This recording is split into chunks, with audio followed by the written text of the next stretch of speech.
Hau da Bilagonako Irrintzi Elkarteko garagardo azoka. 22. urte hurrena da.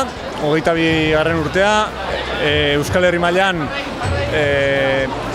urte gehien daramagun garagardo azoka da.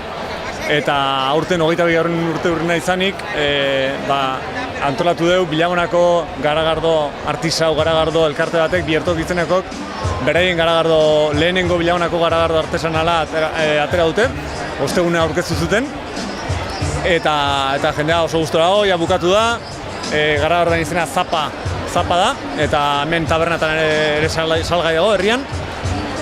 Ikusten ez bezala jende pila dabil, afaltzeko ukondoa, saltxitxak, langostinoak, gulak, ensala alemaniarra, gazta, txokolate pastela, eta gero dauzkogu 20 garagardo ezberdin probatzeko.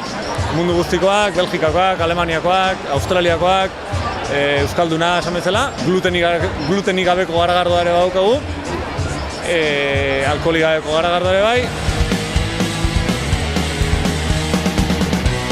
Kontua da, iaz hemen ikastola hontan obra batzuk egon zirela eta iaz formato txikiago baten egin genuen Irrintzi Elkartean bertan, eta aurten berriz hona ekartzean jendeak oso harrera honarekin egin du.